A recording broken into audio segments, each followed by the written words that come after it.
पथराव किया गया, फिर पेट्रोल बम फेंके गए, थाने के बाहर खड़े वाहनों में आग लगा दी गई। सारी तैयारियां करी गई थी। ये डिमोलिशन ड्राइव थी, ये कोई रायट नहीं था, दंगे की तैयारी नहीं थी। बिल्कुल इंटेलिजेंस फेलियर नहीं है। ये कोई एक ही परिसंपत्ति को टारगेट करके करी हुई एक्टिविटी नहीं थी। ये कोई आइसोलेटेड एक्टिविटी नहीं थी। ये पूरे काफी लंबे समय से हल्द्वानी के अंतर्गत सरकारी परिसंपत्तियों को अलग अलग क्षेत्रों में बचाने का, सुरक्षित करने का, अतिक्रमण मुक्त कराने का अभियान चल रहा है। उसी के क्रम में इस प्रॉपर्टी पर, जो कि खाली प्रॉपर्टी है, जिसमें 2 स्ट्रक्चर्स हैं जो कहीं पर भी ना तो किसी धार्मिक संरचना के रूप में रजिस्टर्ड है, ना ही किसी प्रकार से मान्यता प्राप्त है। उन स्ट्रक्चर्स को कुछ लोग मदरसा कहते हैं, कुछ लोग उसको नमाज स्थल कहते हैं, लेकिन उसका विधिक रूप से दस्तावेजों के अंतर्गत कोई अस्तित्व वर्तमान में नहीं है। तो हमारे द्वारा डिमोलिशन ड्राइव जो है कंटिन्यू करने का निर्णय लिया गया, क्योंकि किसी भी प्रकार का स्टे संबंधित परिसंपत्ति पर नहीं था, किसी व्यक्ति का कोई अधिकार नहीं था। सामान्य रूप से एक विधिक प्रक्रिया अतिक्रमण हटाए जाने की अलग अलग क्षेत्रों में चल रही है, तो इस क्षेत्र में भी करी गई। इसको हमारी टीमें मूव हुई, हमारे रिसोर्सेज मूव हुए, किसी को कोई नुकसान नहीं पहुंचाया गया, किसी को प्रोवोक नहीं किया गया, किसी को जो है उकसाने की कोशिश नहीं करी गई, किसी भी प्रकार की कोई ऐसी एक्टिविटी करने की कोशिश नहीं करी गई जिससे कि जन संपत्ति की हानि हमारी टीमों के माध्यम से या प्रशासन या पुलिस के माध्यम से हो। पीसफुली डिमोलिशन ड्राइव शुरू हुआ।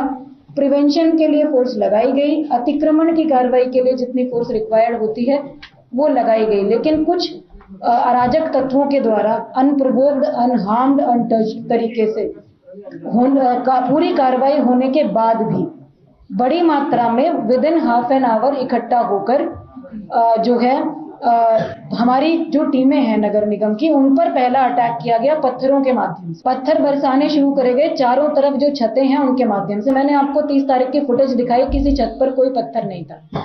इसका मतलब इट वाज प्लान्ड कि जिस दिन भी डिमोलिशन ड्राइव होगी, हम उस दिन इस तरह से फोर्सेस को अटैक करेंगे, इस तरह से डिमोरलाइज करने की कोशिश करेंगे स्टेट मशीनरी को। पहली मॉब जो आई पत्थरों के साथ, उनको डिसबर्स कर दिया गया, तो दूसरी मॉब आई जिनके हाथों में पेट्रोल बम थे, जो फ्यूल होता है उसकी प्लास्टिक की बॉटल्स थी, उसमें उन्होंने आग लगा कर फेंकी।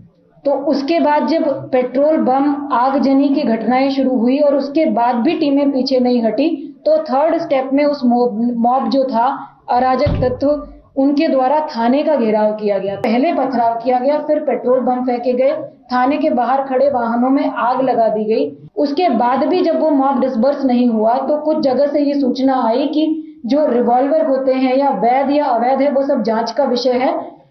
जो भी असलहे हैं, जो भी आर्म्स हैं, उनके माध्यम से कुछ फायरिंग स्टार्ट करी गई थाने पर डायरेक्टली। पूरा प्रयास ये रहा कि हल्द्वानी का जो मेन शहर है उसको बचाया जाए, उसमें किसी भी प्रकार से मॉब को एंटर ना होने दिया जाए, जो प्रभावित क्षेत्र है उसको लिमिट किया जाए। ये पूरा जो डिमोलिशन ड्राइव था, ये कोई आइसोलेटेड ड्राइव नहीं था। मैं पहले ही आपको एग्जांपल्स के साथ एक्सप्लेन कर चुकी हूँ। ये लगातार चल रही चीज थी।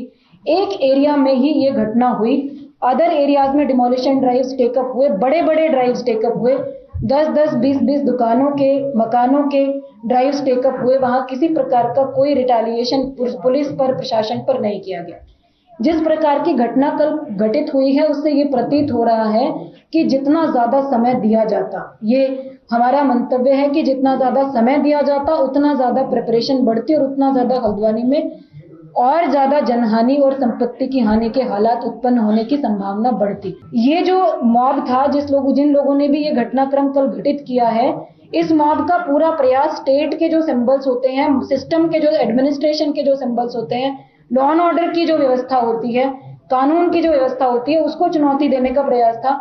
इन्फोर्समेंट एक्टिविटी करने के लिए अगर किसी क्षेत्र में हमको वॉर जैसी प्रिपरेशन करनी पड़े, तो क्या ये अपने आप में ये प्रश्न चिन्ह नहीं लगाता कि वो क्षेत्र कानून व्यवस्था का सम्मान करता है या नहीं करता है? बिल्कुल इंटेलिजेंस फेलियर नहीं है। सारी तैयारियां करी गई थी। ये डिमोलिशन ड्राइव थी, ये कोई रायट नहीं था, दंगे की तैयारी नहीं थी। डिमोलिशन ड्राइव के हिसाब से पूरी प्रिपरेशन करी गई थी और उतनी ही मात्रा में संसाधन रखे गए थे और इसीलिए कंट्रोल भी हो पाया। इतने स्ट्रिक्ट जो है रिटेलिएशन के बाद, इतने सीवियर रिटेलिएशन के बाद, इतने सीवियर लॉ एंड ऑर्डर के बाद भी अगर ये 2-2.5 घंटे के अंदर कंट्रोल हुआ और हल्द्वानी के मेन सिटी तक कुछ नहीं पहुंचा तो ये इस तरह ये प्रिपरेशन का फेलियर नहीं था, ये प्रिपरेशन की एक्चुअली सफलता है।